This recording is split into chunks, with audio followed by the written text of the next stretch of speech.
Okay, let's try and get some better light going. Hey, folks, how y'all doing? As you can see, I'm growing a little bit of a beard. We'll call this the post with a beard. Did it for my son's birthday. It's Father's Day today. I haven't posted for most of June, so I thought, hey, I better do an update. All Hail Princess Adora is here now. So that's one of my tasks of my time here done. Looking forward to going back to the Philippines. And I had like 8 different people from over there who aren't related to me in any way, shape, or form sending me Happy Father's Day. So it's nice. It is. Well, my own kids don't even do that. So yeah, I'm still in that countdown mode. Like, I'm doing some chores here and there. I did some gardening. I changed some brakes on a friend's car. And that's the other thing, too. I'm deliberately bringing back tools with me when I go to the Philippines so that I can do small repairs on friends' vehicles. I can do small house renovations. And that's, I think, going to be a way for me to make a little bit of spare cash now that I have other expenses over there. At least until the show is finished. And then I don't have money problems anymore. But 2 of my Canadian friends who made contact wanted to know, if I was selling shares still, if that's still something I'm looking at. And yeah, I could. I mean, I'm going to try to apply for this Canadian art grant first. If I can just have the Canadian government throw me a bunch of money, I mean, they throw everyone else money, why not me? Then I'll do that. But if they won't, then I'll maybe look into selling some shares. I just really want to finish the show. Like, there's 2 scenes left in the original cut of the first half that need to be added in. When Vinny gets transformed, and then a scene that was because the focus group, when they watched the original release that I did to the corporation, there were just things that were missing that they wanted to see. That after letting I think it was like 30 or 40 people in the focus group watch it, they were like, okay, this is the general feedback that everyone's saying. Like, there wasn't enough storyline just to set everything up, right? So I did do a scene that helps explain more the gem side of things and things like that, so we understand her character just a bit more. But as I explained to them, I mean, once I finished just even the pilot, as it was originally written, I mean, I've added 4 or 5 new scenes, but just as it was written, all those answers get answered by the end of that episode. I mean, I definitely leave more questions, so you'll watch the next episode, but they wanted it answered quicker, earlier in the show, so people don't flick it off. Fair enough. I don't want them flicking it off either. So, yeah. One of the major voice actors came to visit me for my son's birthday because they're best buddies.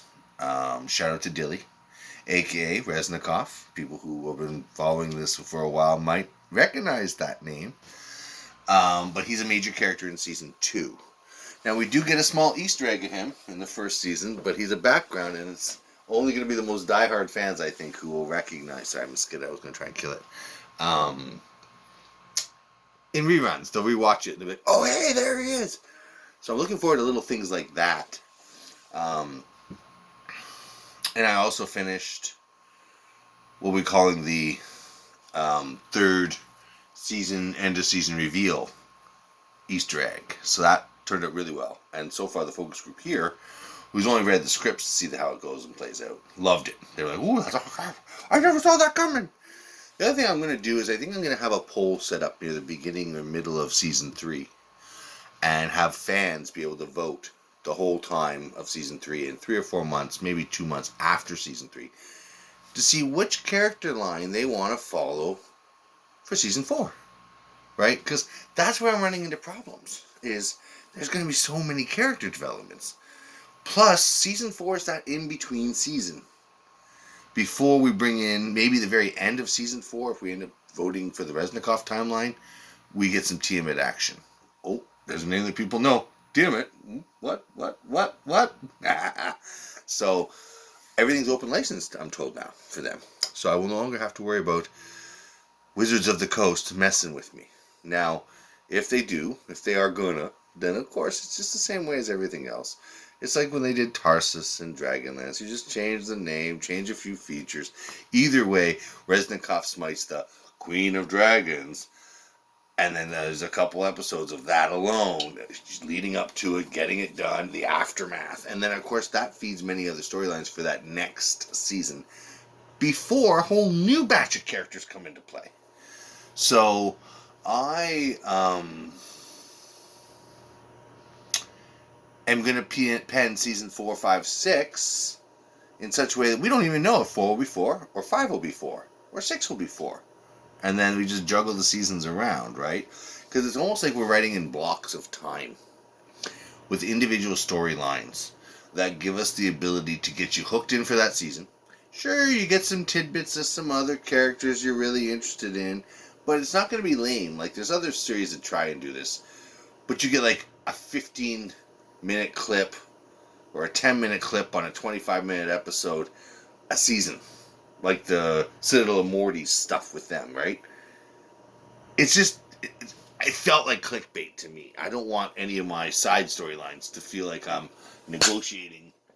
What the fuck? Come on, mosquitoes in here. I don't want any of my storylines to be so incomplete that you feel like you're being teased. So, doesn't really give me away all the answers, and you definitely don't get ends of storylines. I mean, there's a couple characters die here and there. But a majority of the main characters we don't see die. And I've got 10 or 12 seasons. Do you know what I mean? And if we do see them die, sometimes they say, you know, certain characters, they die of old age. They're a race, say, let's use humans as our example, who live shorter. Elves and dwarves live hundreds and hundreds of years. So I can do a lot more with elven story characters for the duration of their long, long, long life cycle than I can using human characters. And so I don't really use, I mean, it's not that I don't use, it's just nobody plays humans. Let's be realistic. I mean, these are all of these storylines are pretty much made from games that were played. And that's what makes them so dynamic, where the audience is going to be addicted to seeing what's going on, because they're going to be like, how, they can't follow ahead. There's no, oh, I know what's going to happen. No, you can't, because it's not written by AI or by really low talent writers in Hollywood where, yeah, they're recycling the same ideas over and over again. So after you've watched a few sci-fi shows, you've seen all the storylines. The other thing too, of course, and this is key, and I'm not sure how this is going to fly with the audience, but the good guy doesn't always win. Now, one of the things that players who have played in my world and people who start buying campaigns off of the webpage, which will be launched the same day we go on air or finish the pilot, is this world is close to hell. It is a evilly aligned world. There are more evil people in the world than good people in the world. And so there are actual holes, rifts in the space-time, in the presence of the world, that actually are like portals that walk you into hell that they can't close. They're just, because let's just picture them being worlds right beside each other, and they've touched. And in that spot where they've touched, there's a gap between the two. Now, it's not an easily accessible spot to get to, and more commonly, wizards and hellfolk just open up gates directly to hell anywhere on the planet, and it's relatively easy because you're right next door to hell, right? And that's the other thing, is I'm having a problem with soundtrack. There's so many wonderful, wonderful songs I want to throw in, but I'm not going to be able to ever get the licensing. So one of the things I want to get when I go back to the Philippines, I plan to recruit a few artists, maybe even a small band, that I can commission to cover songs for me with modified lyrics of certain key songs that I really, really, really want in the production. That I think if it's a new lyric, a new bass, and change the pitch and the chords a bit, I should be able to get around copyright issues. So I wanted at least 2 or 3 good songs per season, even if that does cost us some licensing fees. I don't mind. I didn't get through all that stack of individual independent artist over here in Canada CDs. Still got a small stack. I think it's like maybe 5 or 6 CDs left. The problem was those people recorded their own CDs, so they're on blanks. Now, anytime I put a blank into my laptop, it doesn't want to let me play the music on it. It wants me to choose to format disk So it's like, oh, I don't want to do that. So the old laptop, which is running, I don't know, XP or something really old, I can put those discs in, rip the music off, put those music songs then on a USB stick, and then transfer them to my main hard drive. So I'm going to do that to hear what those songs are, because, like I said, I would love to be able to help out independent artists, like just regular Joes. Maybe they've cut an album themselves, like these guys did. My problem is I think that a lot of these bands in particular that I have that stack from probably aren't real bands anymore. They probably were old guys. They broke up. They're gone. There's not going to be any replays. They were too independent. Do you know what I mean? So we'll see. We'll see. But I didn't play it all this weekend. I didn't do any scripting at all this weekend because I'm almost done season 3, and I kind of wanted to get some feedback from some of those other parties that were here this weekend and are connected to it. Plus, this week coming up, I'll have more that are coming in, and I want them to review it. Kind of like, and fill in dialogue. All of the outlines I've done so far, some areas, if I remember the lines or I know something that's funny or smart, I'll put it in. But I would much rather have the original artists, the original players, voice their dialogue and create their dialogue. So that's sort of where I'm at right now. Killing time till I get to go home. By the time I leave, I'm going to have completely polished 6 seasons of scripts. I'd like to say I'd have the pilot done, but I waste days talking to these artists, and it's all scammers. You know, like this one guy, I mean, he's all begging for work, and then he's like, but I want to be paid up front and full. It's like, no, you fucking scammers. Never, ever, ever pay anything in full up front online. Period. And if it's artistic, even more so. Because, no, you're just asking to be ripped off. I've lost at least 7 or 8K Canadian on these, pay me first, pay me half, pay me a quarter. And you know what happens is you pay them. They maybe work on it that night, the night they receive the money, and then they don't. And then for the next 2-3 weeks, you're chasing them, saying, "Are you done yet? How's it looking? Do you have anything to show me?" And then after maybe about a month, they're like, "Oh, I'm sick. Oh, I got another project. Oh, I got another job. I'm not going to finish your work. I'm sorry." And that's why you don't pay up front. I have 5 scenes that are just like tiny bits are done. 2 minutes of 6 are done. Okay. But it's not 2 continuous running minutes. He drew clips all throughout that time of certain scenes with only certain lines, but not enough to cobble them together. There's lines missing, there's scenes missing. It's like, bro. So my strongest advice to anybody trying to do this independently is do not pay up front. I am a strong advisor of watermarks. Tell them to keep their watermarks on. The other idea is, for me at least, I give the artist a portion of script, the lines spoken in the script, the drawed characters, the scene backgrounds. All they're doing is melting it, mixing them, making them move. And I'm open. Now that I've watched other cartoons, I've seen how they're cheating systems where, I gotta be honest, I actually found the quality pretty low compared to what I was already hoping for. In certain series that are on Prime already, right? So, and some of them it's fine, it works, right? You don't need to be fully animated.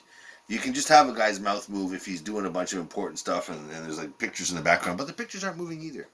See, when I show a crowd now, I want the crowd, their hair to be moving, maybe they're moving a little bit in the background, just so you know, it's they're moving in the background.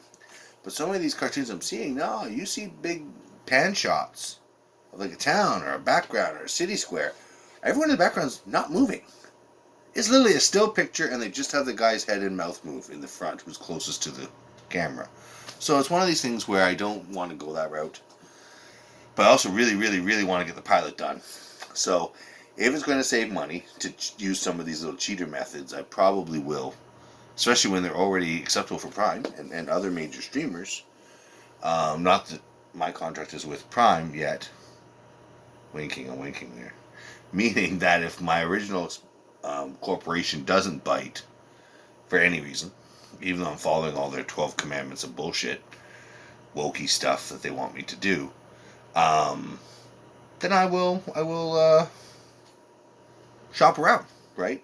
I think one of the things too is when I'm back in the Philippines and I have the pilot done, I plan to have it translated into 3 other languages that I have access to people of over there, including Japanese. So, if I've got 6 seasons of scripts, 3 to 4 40-minute, 45-minute episodes done, and I've got it translated in 3 or 4 languages, I think I'll be just fine. I'll find markets for it. I'm going independent, right? So the other thing is over there is I've been very tempted to create an independent television station in the Philippines. I'm going to look more into that because I looked into a radio station already and it was ridiculously easy and ridiculously cheap. And let's be realistic, for an expat, a foreigner, a guy like me, to be able to say as your retirement, I own a radio station and work it and sell ads over in the Philippines. Like, that's awesome. That's a great retirement. So, yeah, sort of where I'm at with that. A couple different ideas. Just like I said, bring the tools over. I'm not going to go crazy and bring over crazy amounts of tools. Like, I'll buy wrenches there, but I will, just diagnostic tools that I didn't see there. If I had them when I was there last time, I would have made money with them. Like, I do electrical work. I do plumbing work. I'm too old to be doing roofing, so I wouldn't be doing that. But I could teach them. Although I don't see asphalt shingles over there, so I don't think they use them. But, no, it is what it is. So, follow, subscribe, all that fun stuff. Share. I do watch a lot of other bloggers that are Filipino bloggers, have nothing to do with entertainment or the show or anything. And some of them I've been commenting in the comments for. So I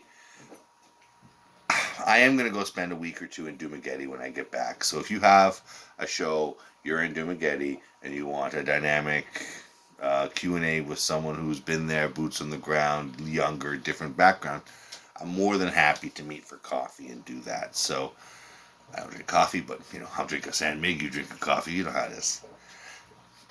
Take care, folks. Ciao.